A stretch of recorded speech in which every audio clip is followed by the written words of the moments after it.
आज हम सी programming language के बारे में पढ़ेंगे। सी प्रोग्रामिंग लैंग्वेज का इंट्रोडक्शन ये है कि डेनिस रिचे ने इसको डेवलप किया था और ये एक प्रोसीजरल लैंग्वेज है जो स्टेप बाय स्टेप होता है। ये एक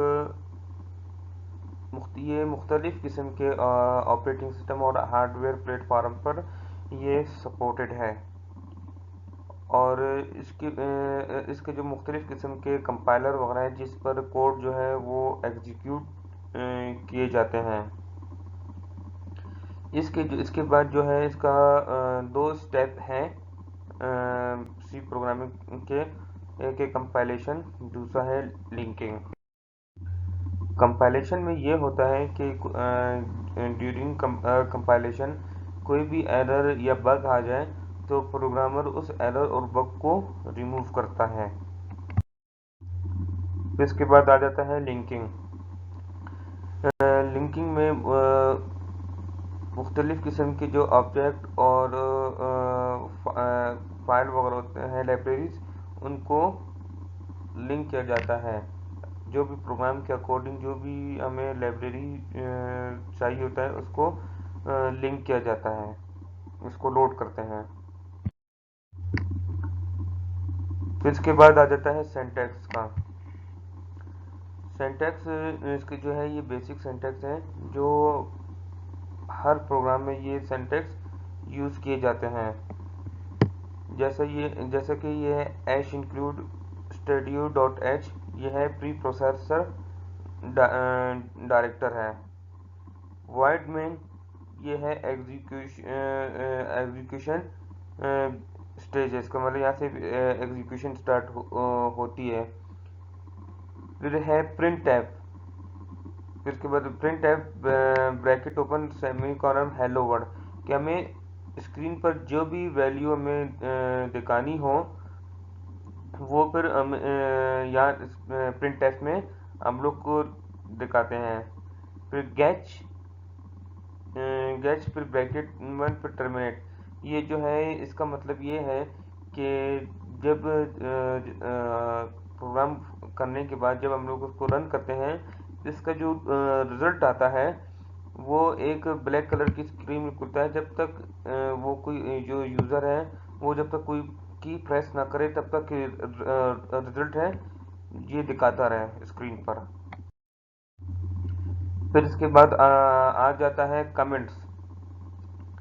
कमेंट्स हम इसीलिए यूज़ करते हैं कमेंट्स को कि अगर फॉर एग्जांपल बहुत बड़ा एक प्रोग्राम है, उसमें वो लिख रहे हो तो उसमें कुछ हैंड से ना निकल जाए, या कुछ मतलब कुछ डेटा को सोर्स कर रहे हो कि किस जगह पर क्या यूज़ किया गया है, कौन सा कोड यूज़ किया गया है, उसको कमेंट्स में लिखते हैं। कमेंट्स जो है जो चीज़ अगर कमेंट्स में लिख दें वो फिर जो है कंपाइलर है उसको एग्जीक्यूट नहीं करता है। और कमेंट्स को लिखने का तरीक़ेकार ये है कि अगर सिंगल लाइन कमेंट हो तो उसको उसके लिए डबल फॉरवर्ड स्लैश, इसके बाद एक लाइन का कमेंट, ये सिंगल लाइन का हो गया। फिर इसके बाद है मल्टी लाइन के लिए, अगर कमेंट मल्टी लाइन में कमेंट लिखना हो, दो तीन लाइन या का कमेंट लिखना हो तो उसके लिए ये है कि बैक स्लैश फिर स्टेरिक, फिर इसके बाद अपना कमेंट लिखना है। फिर इसके बाद जब इसको क्लोज करना है तो स्टेरिक फॉरवर्ड स्लैश।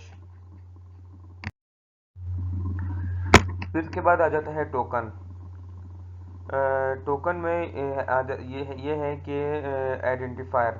आइडेंटिफायर का मतलब ये है कि मतलब अगर किसी को भी हमें, अगर क्लास में 100 स्टूडेंट है, 200 स्टूडेंट, जितने भी स्टूडेंट हैं उनको एक अलग अलग नाम से वो स्पेसिफाई हुए होते हैं। तो इस तरीके से हमें प्रोग्राम में हर जो भी होता है, जो भी यूज़ कर रहे होते हैं हमें क्लास वगैरह या कुछ भी फंक्शन वगैरह, तो उसको एक नाम से डिफाइन किया जाता है कि भाई ये इसका ये कौन सा किस नाम से डिफाइन है, ये किस नाम से डिफाइन है। तो इस तरीके से इसको हम डिफाइन करते हैं। कीवर्ड्स। कीवर्ड्स ये है कि सी प्रोग्रामिंग लैंग्वेज में जो है वो एक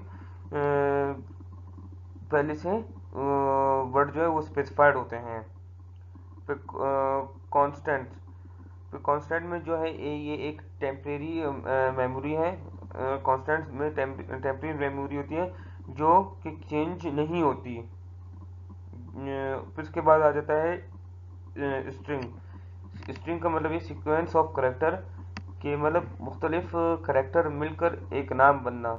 जैसे स्ट्रिंग हो गया आपका मतलब STRING, ये मुख्तलिफ करेक्टर हैं जो कि ये मुख्तलिफ करेक्टर मिलकर एक नाम बन जाता है। फिर इसके बाद आ जाता है ऑपरेटर्स।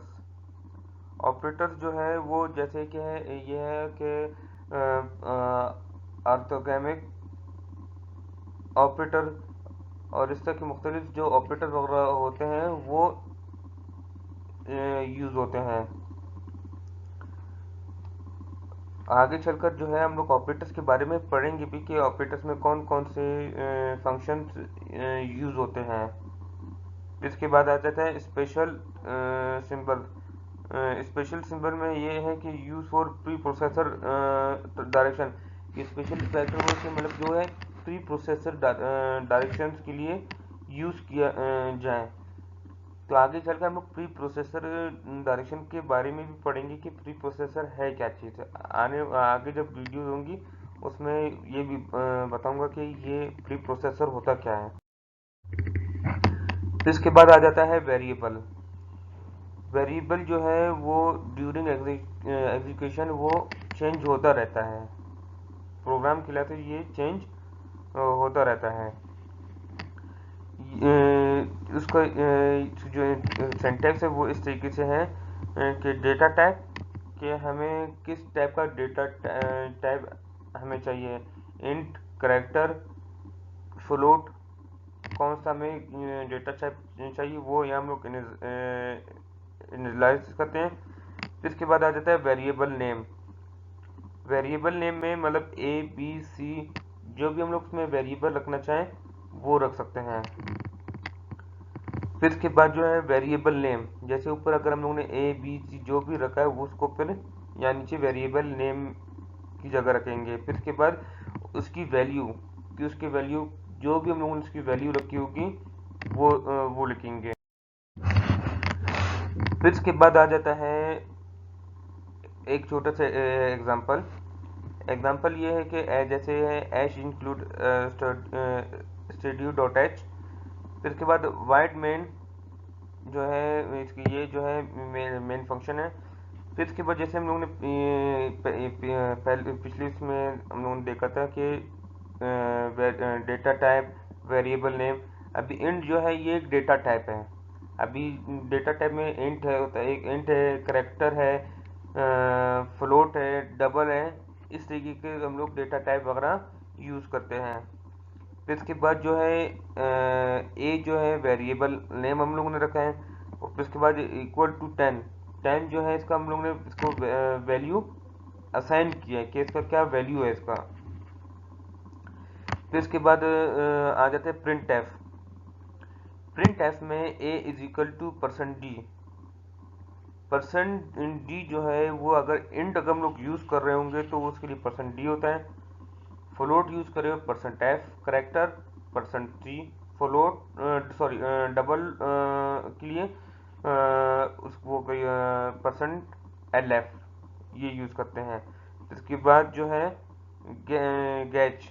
गैच का मतलब ये है कि जब तक कोई रिजल्ट, जब तक हम लोग कोई बटन रिजल्ट के टाइम जब क्लिक नहीं करें तो वो रिजल्ट हमें दिखाता रहे। ये फिर दूसरा एग्जांपल ये है अनदर एग्जांपल कि डबल केस में, कि डबल केस में जैसे हम लोगों ने यहाँ इंट जो है वो 30, डबल जो है वो 20.22, कि इन दोनों को सम करना हो तो उसके लिए है प्रिंट टेस्ट में पे हम लोग किस तरीके से लिखेंगे कि %d plus %lf is equal to %lf। सही है कि इजिकल टू के बाद जो है एल एफ इसलिए लिखेंगे क्योंकि जब हम लोग इन दोनों को ऐड करेंगे तो ज़ाहिर है वो फिर पॉइंट्स में ही वैल्यू आएगी ना, तो वो फिर के बाद इसी वजह से एल एफ लिखा है। फिर के बाद जो ये इन्वर्टेड कॉमा जब बंद हो गए तो उसके बाद ए, मतलब जो है परसेंट डी जो है वो ए हो गया, बी जो है वो प्लस के बाद जो है एल एफ वो हो गया, फिर कॉमा, फिर ए प्लस बी जो है फिर इजिकल टू के बाद जो भी आंसर आएगा तो उसको जो प्लस करके जो भी आंसर लाना होगा वो ए प्लस बी। सही है।